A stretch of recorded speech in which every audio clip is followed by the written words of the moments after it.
ہر مصیبت میں ہماری غمخواری فرماتے ہیں۔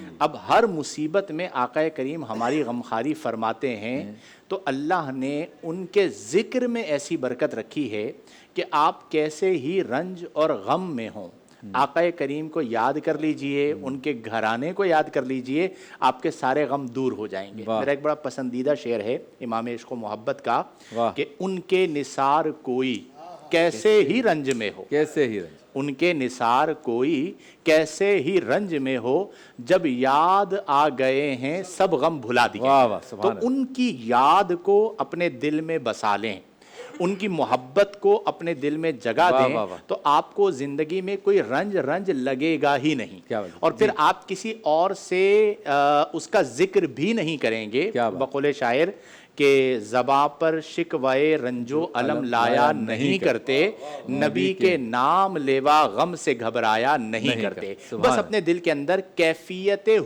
حضوری کو پیدا کر لیں۔ کیفیت حضوری کیا ہے کہ جیسے ابھی کوئی مدینہ المنورہ گیا تو اس کی حاضری ہوئی، حاضری کے لیے جسم درکار ہوتا ہے، جسم کا وہاں ہونا لازم ہوتا ہے، لیکن حضوری میں جسم کی احتیاج ہوتی نہیں ہے۔ آپ کا جسم کہیں پر بھی ہو، آپ دل کے ساتھ آقا کریم کے حضور حاضر ہو جائیں، یہ کیفیت حضوری ہے، اور حضوری کا جو درجہ ہے وہ حاضری سے بلند ہے۔ تو بہت سارے لوگ رو رہے ہوتے ہیں کہ حاضری اسباب نہیں ہے، میں رہ گیا، جا نہیں پایا، تو بھائی حاضری سے اوپر کا جو درجہ حضوری ہے وہ آپ اپنے شہر، اپنے گھر میں رہتے ہوئے حاصل کر سکتے ہیں۔ اپنے دل کی تار کو قبۃ الاسلام دار الہجرت مدینہ المنورہ سے جوڑ لیجئے، آپ کی زندگی میں بھی سکون آ جائے گا اور آپ کی آخرت بھی ایسی ہو جائے گی کہ جس میں آپ شفاعت مصطفیٰ کو پاتے ہوئے داخلہ جنت کو حاصل کر لیں گے۔ کیا بات ہے۔ اور روحانیت کی منازل میں کتنی خوبصورت منزلوں میں کتنی خوبصورت سی بات ہے ان کے لیے جو اس روحانیت کے مزے کو چکھنا چاہتے ہیں کہ آپ جس بھی اللہ کے نیک بندے کا ولی کا تذکرہ کریں، حضور غوث الاعظم کو خوشی ہوتی ہے کیونکہ وہ سردار الاولیاء ہیں، اور حضور غوث الاعظم کا آپ تذکرہ کریں تو حسنین کریمین کو خوشی ہوتی ہے کہ وہ ان کے گھر سے ہیں، اور حسنین کریمین کا ذکر کریں تو مصطفیٰ کریم کو خوشی ہوتی ہے کہ وہ ان کے شہزادے ہیں، اور سرکار کا تذکرہ کریں تو اللہ تعالیٰ راضی ہو جاتا ہے۔ آپ سے ملاقات ہوتی ہے مختصر سے بریک کے بعد۔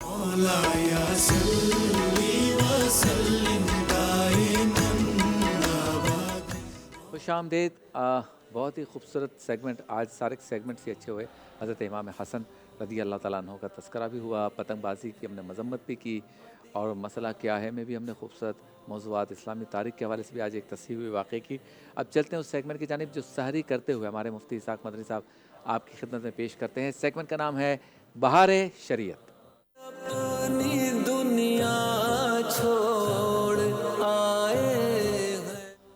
بسم اللہ الرحمن الرحیم، اللہم رب اشرح لی صدری ویسر لی امری واحلل عقدۃ من لسانی یفقہوا قولی واجعل لی وزیرا من اہلی، اللہم رب زدنا علما نافعا۔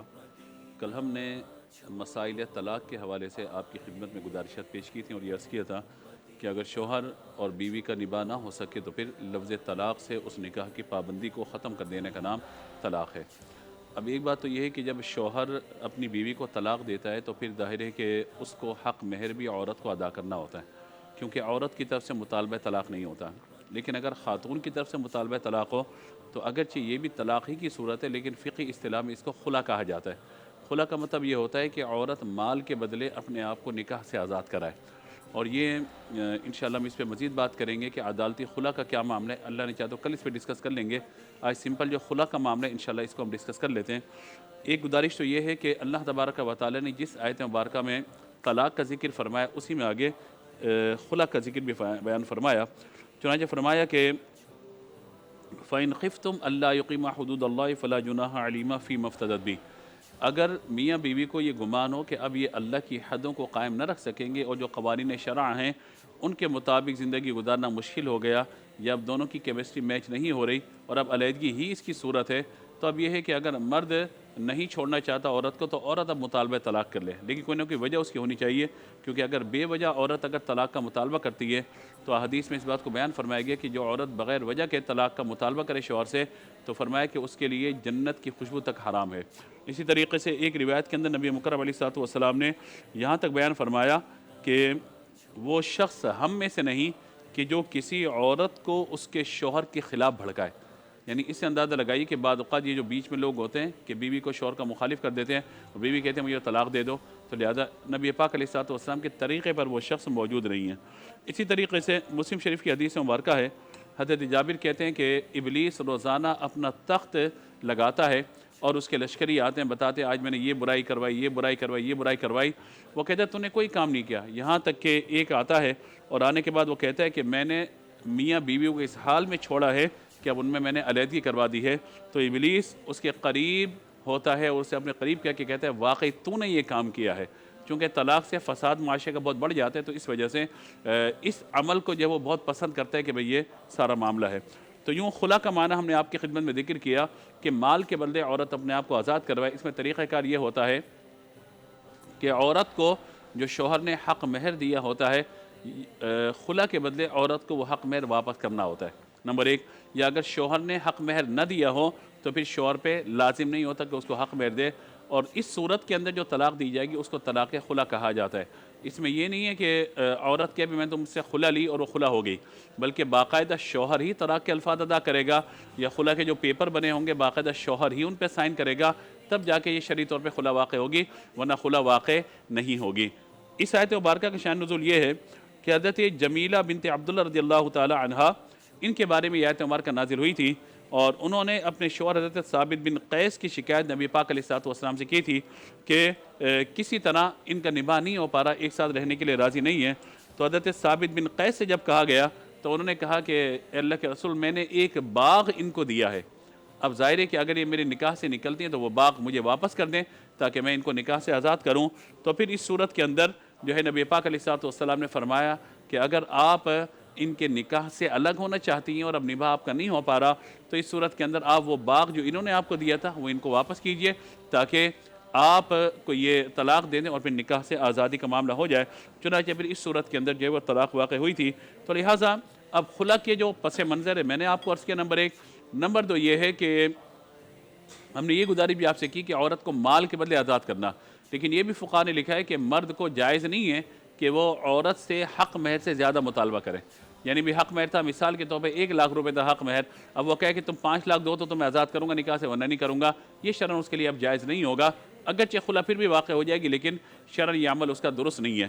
اسی طریقے سے بعض اوقات یہ ہوتا ہے کہ اگر خلا ہوتی ہے، یعنی طلاق کے معاملے میں تو یہ ہوتا ہے بھی عورت کا سامان وغیرہ بھجوا دیا جاتا ہے، لیکن جب عورت خلا لیتی ہے کہتے ہیں ٹھیک ہے تمہارا فرنیچر ہم نہیں دیں گے، جہیز کا سامان نہیں دیں گے، اور حق مہر بھی ہمیں واپسی کر کے دو، جو ہم نے زیور تمہیں دیے تھے وہ بھی واپسی کر کے دو۔ تو جب یہ ساری صورتحال سچویشن بنتی ہے تو ظاہر ہے کہ اس کے اندر فساد بہت زیادہ ہو جاتا ہے۔ وہ زیور کہ جو لڑکی اپنے والدین کے گھر سے لے کر آئی، اور وہ زیور جو شوہر نے شادی کے بعد عورت کو بنا کے دیا، یا لڑکی کے میکے والوں نے اس کو دیا، یا سسرالیوں نے دیا اور لڑکی کی ملکیت میں دے دیا گیا، اس کو مالکہ بنا دیا گیا، تو اس صورت میں اس زیور کی واپسی کا مطالبہ جائز نہیں ہے۔ اسی طریقے سے وہ تحفے تحائف یہ جو دے دیے گئے، اور اس صورت کے اندر بھی ان کا واپسی کا مطالبہ، اور جہیز روک لینا، فرنیچر روک لینا، یا دیکھیے یہ ظلم کی صورت ہے، یہاں ہو سکتا ہے کہ آپ لے لیں مگر قیامت کے دن اللہ کی بارگاہ میں آپ کو جواب دہ ہونا پڑے گا۔ تو طلاق وہ ہے جو شوہر بغیر عورت کے مطالبے پر دے، اور خلا یہ ہے کہ جو عورت کے مطالبے پہ طلاق دی جائے۔ دونوں مسئلے اپنے ذہن میں رکھیے گا۔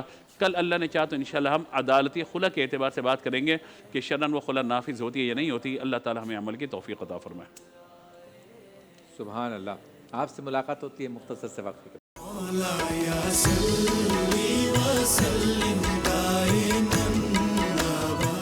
اچھا شفیع صاحب یہ بتائیے، یہ جو عاملین یا روحانی اسکالرس کی جو فیلڈ ہے، اس میں اگر کوئی یہ دعویٰ کر دے کہ میں یہ چیز کر کے دکھاؤں گا شرطیہ، جب میں چیلنج کرتا ہوں کوئی میرے سامنے آ جائے میں یوں نہیں یوں کر دوں گا، یا میرا تعویذ لے جائیں ایسا ہو جائے گا، یہ دعویٰ کرنا کیسا ہے؟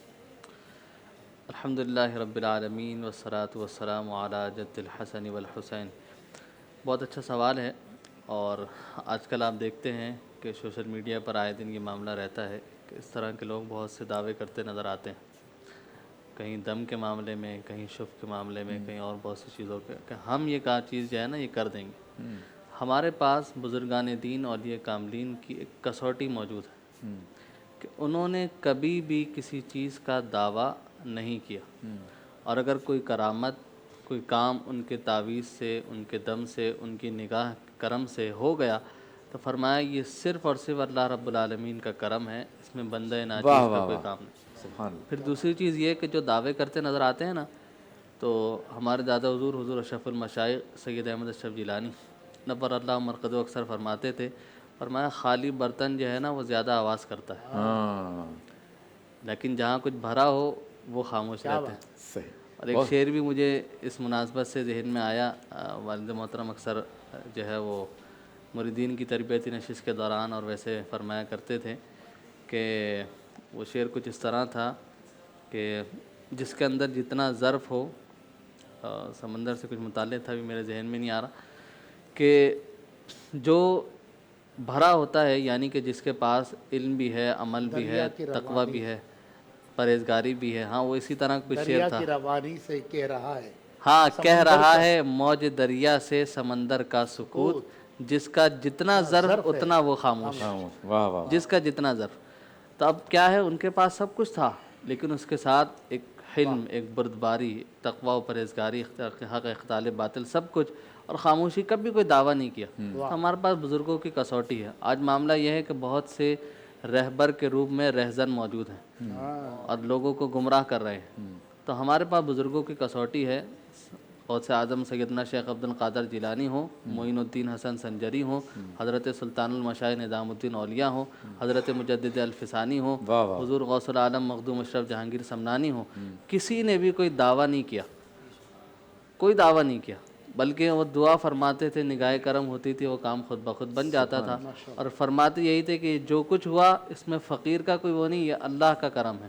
کیا یہ پاک کی نگاہ کرم. کیا بات ہے.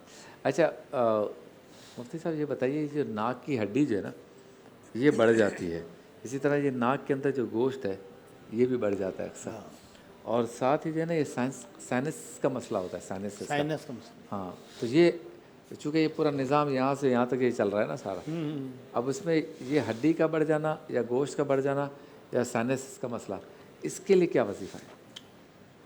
بسم اللہ الرحمن الرحیم، اہدنا الصراط المستقیم، صدق اللہ العظیم. یہ مسئلہ کراچی میں بہت زیادہ ہے. اچھا. ناک کی ہڈی کا بڑھ جانا بھی اور ناک کی ہڈی کا ٹیڑھا ہو جانا بھی. ٹیڑھا بھی. اسی طرح سائنس کا مسئلہ بھی بہت زیادہ ہے، کیونکہ کراچی میں ہمارے یہاں سمندری ہوائیں اس کا بھی افیکٹ کرتی ہیں. اچھا. تو بہرحال میں ہمیشہ یہ کہا کرتا ہوں، آج بھی کہوں گا، آج ماشاءاللہ نصف رمضان ہو گیا، ہاں 15ویں شب ہے. میں تقریباً روزانہ کہا ہے ناظرین کو، اور آج بھی کہہ رہا ہوں کہ وظیفے کا ہرگز یہ معنی نہیں ہے کہ آپ نے دوائی نہیں لینی. یہ معنی نہیں، یہ غلط ہے. دوائی ضرور لیں، ٹھیک ہے، دوا بھی سنت ہے، دوا بھی کریں اور دعا بھی کریں. تو یہ جو وظائف یہ بتائے جاتے ہیں، اس کا مطلب یہی ہوتا ہے کہ آپ دوا کے ساتھ ساتھ یہ وظیفہ بھی اختیار کریں. سبحان اللہ. ٹھیک ہے. تو میں طریقہ بتا دیتا ہوں، بہت آسان سا ہے، لیکن اس میں آپ نے روزے کی حالت میں نہیں کرنا ہے ورنہ روزہ ٹوٹ جائے گا. اچھا. کیونکہ پانی ناک میں چڑھانا ہے. کرنا کیا ہے، پینے والا جو پانی ہوتا ہے آپ کے گھر میں وہ آپ پانی لے لیں 1 گلاس، اور صبح کے وقت فجر کے بعد کر دو، بہت اچھا ہے. ورنہ جب بھی آپ کو ٹائم ملے تو صبح 9 بجے 10 بجے بھی کر سکتے ہیں. 21 مرتبہ سورہ علم نشرہ پڑھیں آپ. ٹھیک ہے، سورہ علم نشرہ 21 مرتبہ پڑھیں اور پانی پہ دم کر لیں. اول آخر 1 مرتبہ درود شریف پڑھ لیں. اب اس پانی کو پینا نہیں ہے، ٹھیک ہے، پینا نہیں ہے، بلکہ ہاتھ میں لے کر پہلے آپ تولیہ وغیرہ کچھ بچھا لیں زمین پر، تاکہ آپ کو پریشانی نہ ہو، زمین پہ نہیں گرے پانی، کیونکہ قرآن پڑھا گیا ہے اس کے اوپر. آپ نے واش بیسن میں نہیں کرنا ہے کیونکہ وہ نالی میں بہہ جائے گا پانی. تو اس کو ہاتھ میں لے کر آپ نے سونگنا ہے. اچھا. تھوڑی پریشانی ہوگی شروع میں کیونکہ ناک بند ہے، ناک جام ہے، نزلہ جمع ہوا ہے، سائنس کا مسئلہ ہے، ہڈی ٹیڑھی ہے، گوشت بڑا ہوا ہے. تو اس پانی کو سونگنا ہے اور پورے دن میں 4 5 6 8 مرتبہ جب بھی آپ کو ٹائم ملے اس پانی کو سونگ کر آپ ختم کر دے رات تک. قبلہ 3 دن میں فرق نظر آ جائے گا. کیا بات ہے. بلکہ جو نزلہ جم چکا ہے نا اندر کی طرف، یہاں ساری رگوں میں، اور یہ اللہ نے چاہا نا انشاءاللہ، اللہ نے چاہا تو یہ پہلے دن سے ہی نزلہ بہنا شروع ہو جائے گا. اور اللہ نے چاہا تو، اور میں آپ کو ایک بات اور عرض کر دوں کہ کئی مریض ہیں کہ شفا جب تک اللہ نہیں چاہے گا کائنات میں کوئی آپ کو شفا نہیں دے سکتا. ہاں، شفا شافی الامراض اللہ رب العزت ہے، اس کے حکم کے بغیر تو کوئی دوائی بھی آپ کو جو سر کا درد نہیں ختم کرے گی. کیا بات. ٹھیک ہے، تو یہ اصول ہے، یاد رکھیے گا. لیکن ہم نے الحمدللہ اپنی آنکھوں سے دیکھا ہے کہ جنہوں نے یہ عمل کیا ہے ان کو سائنس کا مسئلہ تھا، حتیٰ کہ ڈاکٹر کہہ چکے تھے کہ آپ کو آپریشن کروانا پڑے گا، اچھا لیکن یقین کامل، وظیفے میں یقین کامل ہوتا ہے نا۔ حضرت ابراہیم علیہ السلام کو آگ میں ڈالا گیا، اللہ فرماتا قلنا، ہم نے کہا یا نار کونی بردا وسلاما علی ابراہیم، اے آگ تو ابراہیم پر ٹھنڈی اور سلامتی والی ہو بے جائے۔ خطر کود پڑا آتش ہاں نمرود کیا میں بات ہے۔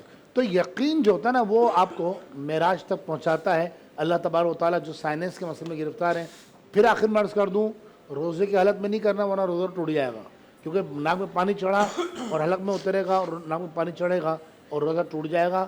روزے کی حالت میں یہ عمل نہیں کرنا، آپ نے افطار و سحر میں کرنا ہے۔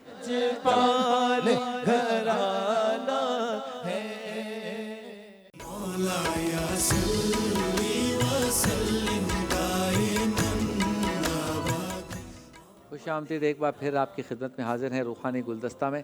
اچھا حضور یہ بتائیے کہ راہ سلوک طے کرنے کے لیے کیا کسی مرشد کی یا پیر کی ضرورت ہوتی ہے؟ ویسے مجاہدے سے، مطالعے سے، مشق سے بھی یہ راہ سلوک حاصل ہو جاتا ہے؟ بسم اللہ الرحمن الرحیم، بہت اچھا سوال ہے، اور یقیناً عوام کے بھی ذہن میں یہ چیز ہوتی ہے کہ اس چیز کے لیے بھی کسی ٹیچر کی، کسی مرشد کی، کسی پیر کامل کی ضرورت ہے یا نہیں۔ تو بالکل ضرورت ہے، جس طرح ہر فیلڈ کے لیے کوئی نہ کوئی استاد موجود ہے، کوئی بھی علم حاصل کرنا ہے دنیاوی یا دینی، اسی طرح تصوف اور علوم تصوف کو حاصل کرنے کے لیے بھی ایک استاد اور ایک پیر کامل کی ضرورت ہے۔ اور پھر دوسری بات یہ کہ راہ سلوک کی جو منازل ہیں ان کو طے کرنا جو ہے وہ اتنا آسان کام نہیں ہے، اسی کے لیے کسی رہبر کی ضرورت ہے کہ وہ ہماری رہنمائی کرے کہ ہمیں کس طرح اس راستے کو طے کرنا ہے۔ اب آج کل مسئلہ کیا ہے کہ ایسے لوگ بیٹھے ہیں کہ معاملہ یہ ہے کہ وہ خود اس راستے سے نہیں گزرے تو دوسرے کو کیا گزاریں گے؟ ہاں خود تو گریں گے، اس کو بھی لے جائیں گے، تو بھی جس نے خود ہی ان منازل کو طے نہیں کیا تو وہ دوسرے کو کیسے گزارے گا؟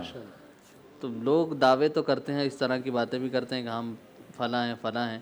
بزرگوں کی کسوٹی ہمارے پاس موجود ہے، کتابیں ہیں تصوف کے متعلق، ان تمام چیزوں کے متعلق بزرگوں کے اقوال، ان کے ملفوظات، یہ سب موجود ہے، لیکن پیر کی ضرورت جو ہے وہ ہر زمانے میں موجود رہی ہے۔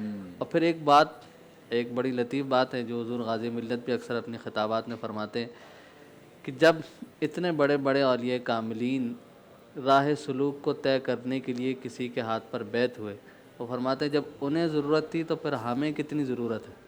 ہاں انہوں نے بھی تو سب کچھ علم حاصل کیا، علم شریعت کو حاصل کیا، پھر طریقت کی طرف گئے، پیر کو تلاش کیا۔ حضور سلطان الدین غریب نواز کی زندگی کو اٹھا کر دیکھیے، خواجہ عثمان ہارونی کو تلاش کر پہنچے، حضور غوث العالم محبوب یزدانی مخدوم سلطان سید اشرف جہانگیر سمنانی سلطنت کو ترک فرما کر وہاں سے پھر چلے اور ہوتے ہوتے بھاولپور کے قریب احمد پور شرقیہ تشریف لائے اور حضرت جلال الدین جہانیہ جہانگش سے ملاقات کی، ان سے فیوز و برکات حاصل کیے، پھر حضرت علاء الدین گنج نبات کے ہاتھ پر بیعت ہوئے بنگال جا کر، پھر تصوف کی تعلیمات اور ان چیزوں کو طے کیا۔ تو جب انہوں نے اس طرح کا عمل کیا اور زندگی کو یعنی کہ کامیاب بنایا اس حوالے سے، تو پھر ہمارے لیے بھی آج ضرورت ہے کہ ہم کسی پیر کامل کی تلاش کریں اور تصوف کے معاملات انہی سے حاصل کریں اور ان چیزوں کو سیکھیں۔ بہت خوب، زبردست ہو گئے بھائی۔